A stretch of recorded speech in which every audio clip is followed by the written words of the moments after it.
तो जैसा कि मैंने बताया था, इंटीग्रेशन इम्प्रॉपर इंटीग्रल 3 टाइप्स के होते हैं। Improper integral of first kind जो हम अभी पढ़ चुके हैं, अभी सेकंड पढ़ेंगे, एंड देन बाद में हम थर्ड काइंड ऑफ इंटीग्रल हमें पढ़ने वाले हैं। रिकॉर्डिंग हो रही है, ठीक है।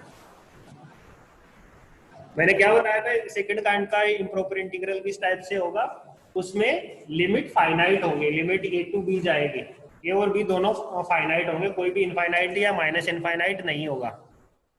लेकिन फंक्शन ए टू बी के बीच में या फिर ए या बी के ऊपर इनफाइनाइट के ऊपर अप्रोच कर जाता है, या तो कहीं बीच में ए और बी के बीच में कहीं पर भी, या फिर ए या बी के ऊपर इनफाइनाइट को अगर वो अप्रोच करता है, यानी फंक्शन अनबाउंडेड हो जाता है, देन उस टाइप के इंटीग्रेशन को हम improper integral of second kind हम बोलते हैं।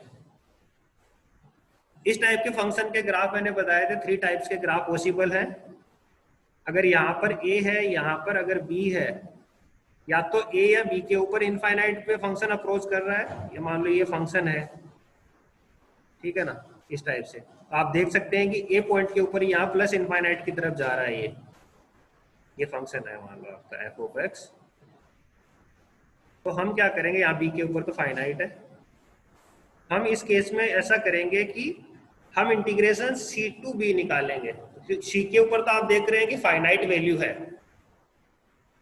सी के ऊपर फाइनाइट वैल्यू आप देख पा रहे हैं, बट ए के ऊपर इनफाइनाइट। तो हम इस टाइप के फंक्शन को इस टाइप से हैंडल करेंगे। अगर ये इंटीग्रेशन ए टू बी हमारे पास F of x D X मिलता है हमारे पास, तो इसको कैसे हैंडल करेंगे, limit C goes to A, जो सी है उसको एक की तरफ हम मूव करेंगे, इस सी को एक की तरफ मूव करेंगे, और इंटीग्रेशन को हम सी टू बी इंटीग्रेट करेंगे, finite to finite f of x D x. अगर इस टाइप का अगर हमारे पास फंक्शन मिलता है, यानी ए पॉइंट के ऊपर फंक्शन अगर इनफाइनाइट को अप्रोच करता है, देन ए से जस्ट आगे कुछ सी पॉइंट मान लेंगे और इंटीग्रेशन सी टू बी करेंगे और लिमिट सी गोज टू ए करेंगे, जैसा कि आप देख पा रहे हैं स्क्रीन के ऊपर।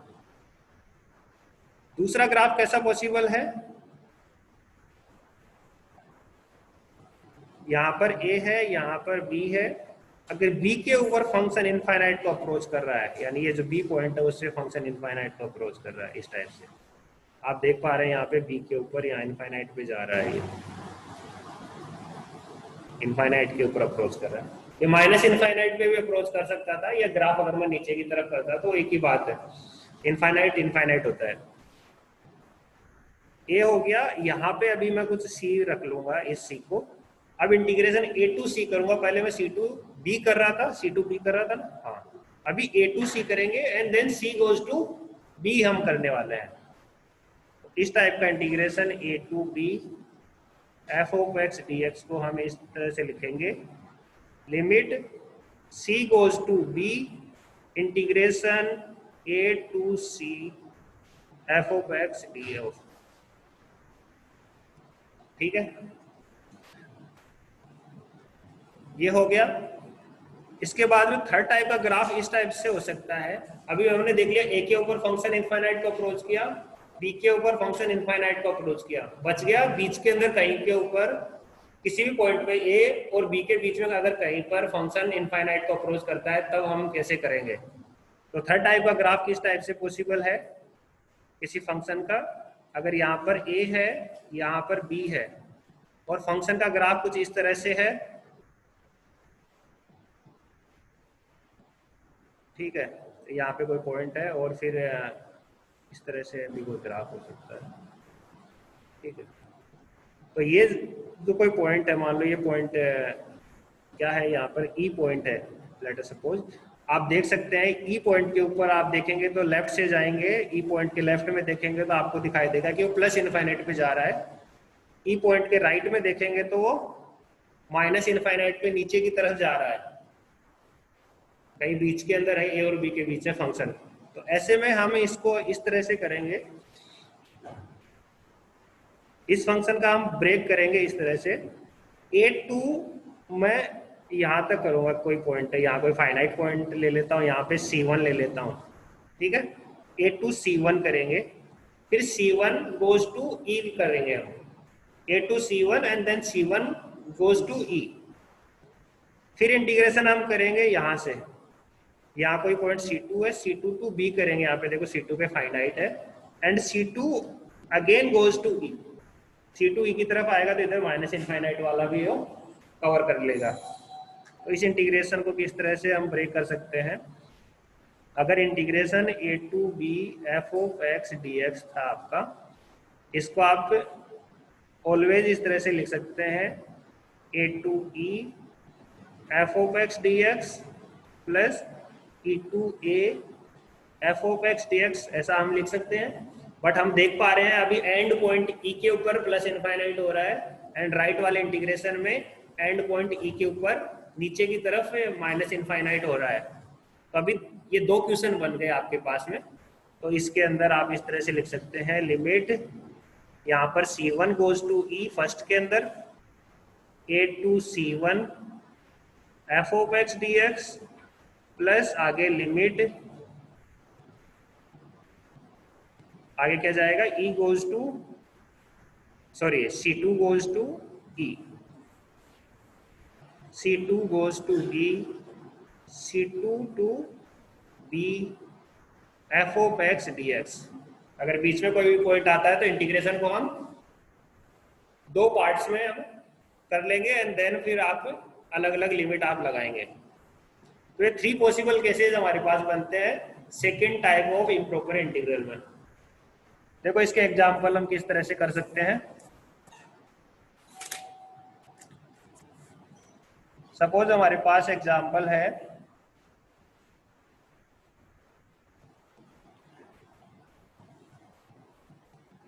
Evaluate integration 0 to 3 dx upon x minus 1 power 2 upon 3। तो ये फंक्शन पहले आपको पहचानना है कि फर्स्ट काइंड है, सेकंड काइंड है या फिर थर्ड काइंड है। अभी फर्स्ट और सेकंड हमने डेफिनेशन दी है, तो फर्स्ट और सेकंड में तो हम बता ही सकते हैं। क्या ये फर्स्ट काइंड है? नहीं है, क्योंकि आपको ना तो a इनफाइनाइट दिख रहा है ना b इनफाइनाइट आपको यहाँ पे देखने को मिल रहा है। सेकंड काइंड कैसे पहचानेंगे, सेकंड काइंड कैसे है? आपको ये देखना है क्या वो फंक्शन के अंदर जो फंक्शन आपको दिखाई दे रहा है 1 upon x minus 1 power 2 upon 3, क्या इसके अंदर फंक्शन 0 to 3 के अंदर कहीं भी किसी भी पॉइंट के ऊपर इनफाइनाइट को अप्रोच कर रहा है क्या? तो 0 और 3 के बीच में 1 आता है, और नीचे क्या लिखा हुआ है x माइनस 1। अगर x की जगह पे मैं 1 रख दूंगा तो 1 अपॉन 0 जाएगा, जो कि इनफाइनाइट को अप्रोच करेगा। इसका मतलब 0 ऐसा पॉइंट है जहां पे फंक्शन को ब्रेक करना चाहिए हमें। तो ये फंक्शन इनफाइनाइट को अप्रोच किया, मतलब improper integral of second kind ये हो गया है। सॉल्यूशन, इस इंटीग्रेशन को आप हमेशा इस तरह से लिख सकते हैं, integration 0 to 3 dx upon x minus 1 power 2 upon 3।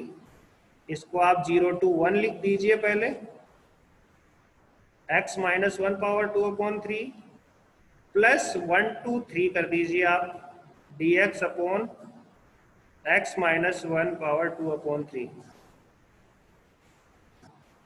अब आप देख सकते हैं कि 1 के ऊपर इनफाइनाइट है फर्स्ट में, अपर लिमिट 1 है, एंड सेकेंड इंटीग्रल में यहाँ पे लोअर लिमिट 1 के ऊपर फंक्शन इनफाइनाइट को अप्रोच कर रहा है। तो आप इस इंटीग्रेशन को इस तरह से कर सकते हैं, लिमिट c गोज टू 1, और इंटीग्रेशन कहाँ से कहाँ तक, 0 to c तक जाएगा, c कोई फाइनाइट है।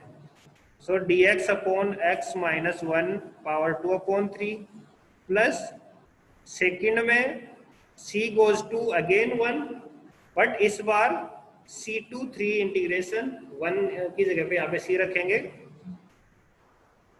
और dx upon x minus 1 power 2 upon 3। अब इंटीग्रेशन की वैल्यू आप लिख लीजिए पहले, लिमिट c गोज टू 1 और x माइनस 1 पावर 2 अपॉन 3 का इंटीग्रेशन कितना आता है, x minus 1 power minus 2/3 plus 1 upon minus 2/3 plus 1, वो इंटीग्रेशन का नॉर्मल रूल है। तो वो बेसिकली कितना हो जाता है, 3 into x minus 1 power 1 upon 3। इसको आप निकालेंगे तो इस तरह से आ जाएगा, माइनस 2/3 प्लस 1 कितना होता है, 1 होता है, और नीचे भी -2/3 + 1 तो 1/3 का 3 ऊपर चला जाएगा। तो ये 0 to c and similarly same integration right side में भी है, लिमिट चेंज है बस। तो 3 × x - 1 पावर 1/3 c to 3 यहाँ पे लिमिट c goes to 1, अभी ये लिख दीजिए upper limit lower limit 3c - 1 power 1/3 और फिर आपने 0 रखा, आपने माइनस 0 पुट किया तो आपने -1 पावर 1/3 कितना होता है? आप जब 0 पुट करेंगे तो 3 × 0 -1 पावर 1/3 तो -1 पावर 1/3 कितना होता है? -1 होता है। सो यहाँ पे माइनस माइनस प्लस, यहाँ पे +3 आ गया, plus limit c goes to 1, पहले 3 पुट करेंगे आप तो 3 × 3 - 1 2 पावर 1/3 और फिर c पुट करेंगे आप तो -3 × c - 1 पावर 1/3। अभी c goes to 1 आपको लगाना है। c goes to 1 लगाएंगे फर्स्ट के अंदर तो यहाँ पे ये 0 हो जाएगा, c goes to 1 लगाएंगे सेकंड में तो ये 0 हो जाएगा। तो फिर क्या बच गया आपके पास में यहाँ से? तो आपके पास में +3 बच गया फर्स्ट पार्ट में से, एंड सेकंड पार्ट में से आपके पास में 3 × 2 पावर 1/3। तो आप 3 कॉमन अगर लेंगे तो 1 + 2 पावर 1/3 इंटू, हाँ इस टाइप से आ गया। तो ये आ गया आंसर इस इंटीग्रेशन का। कौन सा केस था? जो थर्ड डायग्राम मैंने बनाया था, ए और बी के बीच के अंदर कहीं पर फंक्शन इनफाइनाइट को अप्रोच कर रहा था।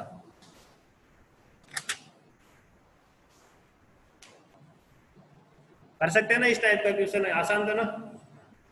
एक एग्जाम्पल और कर लेते हैं जिसके अंदर ए या बी में से किसी को इनफाइनाइट में अप्रोच करेगा। सिंपल है, आपको integration a to b dx upon a - x whole square. तो इसके अंदर कहां पर फंक्शन इनफाइनाइट हो रहा है देख के बताओ? a के ऊपर है ना, तो मतलब लोअर लिमिट के ऊपर हो रहा है। तो आप डायरेक्टली लिख सकते हैं सॉल्यूशन के अंदर limit c goes to a हो जाएगा और इसको c to b लिखिए हो गया, यहाँ पे dx अपॉन a - x का होल स्क्वायर। इंटीग्रेशन कितना आता है a - x का होल स्क्वायर का? इंटीग्रेशन करना है ना इसका a - x होल स्क्वायर, तो इसका इंटीग्रेशन कितना आता है?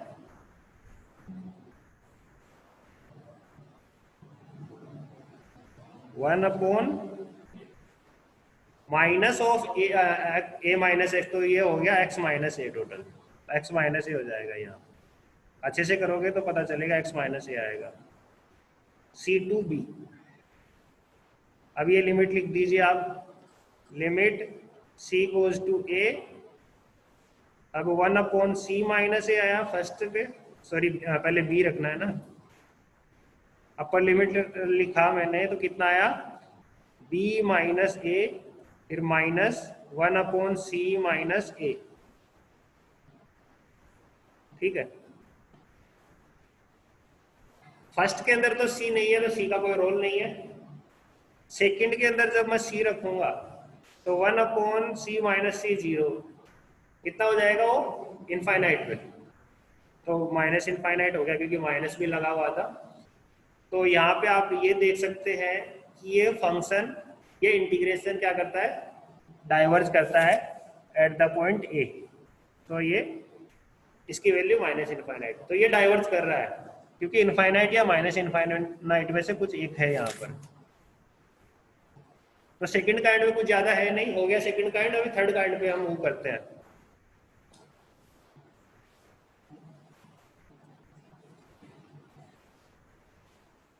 Improper integral of third kind.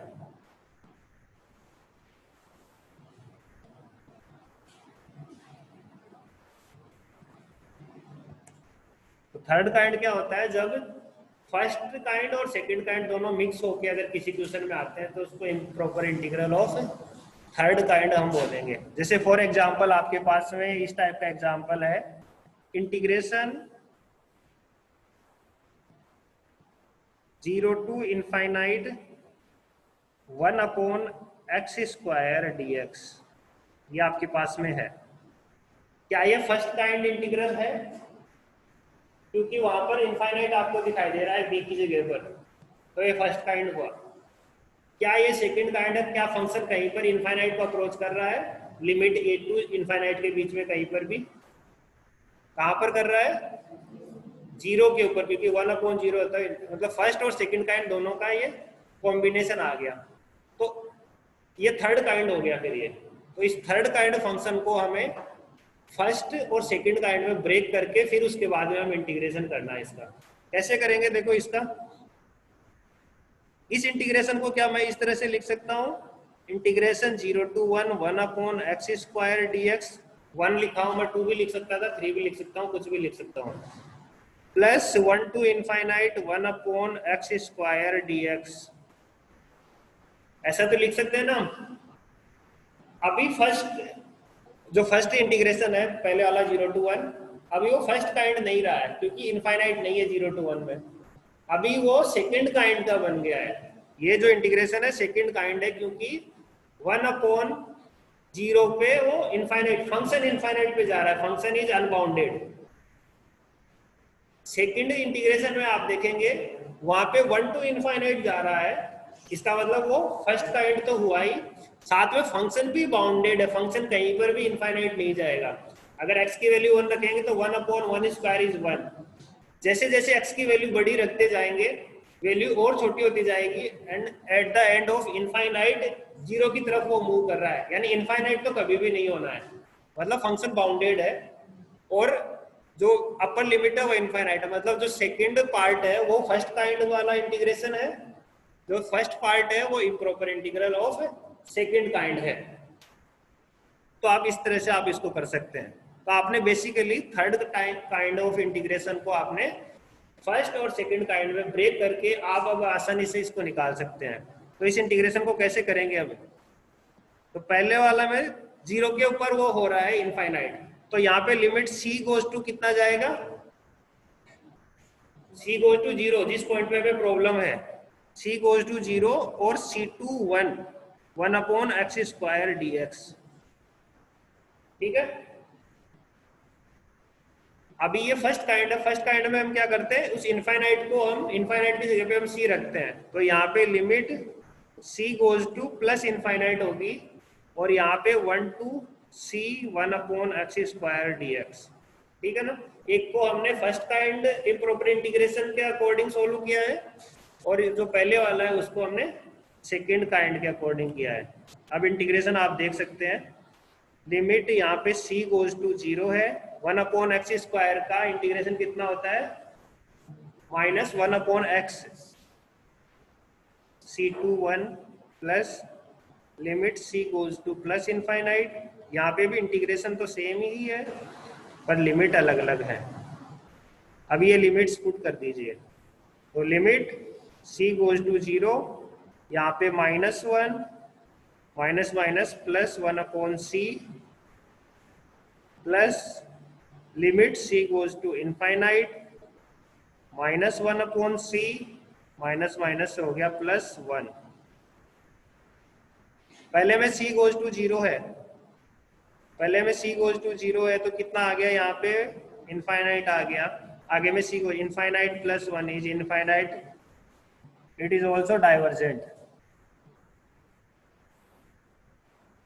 ठीक है, इस तरह से हम इसको निकाल सकते हैं। Okay, chapter 2 finish. तो चैप्टर 2 के जितने भी क्वेश्चन है एक्सरसाइज आप कर सकते हैं, नहीं आए तो मेरे को पूछना, और जो लोग ऑफलाइन आए हैं अगर पिछले किसी एक्सरसाइज में कोई डाउट है तो अभी पूछ के जाना होगा ना। ऑनलाइन क्लास, अभी ये क्लास आज के लिए इतना ही है, आपके लिए भी सेम इंस्ट्रक्शन है।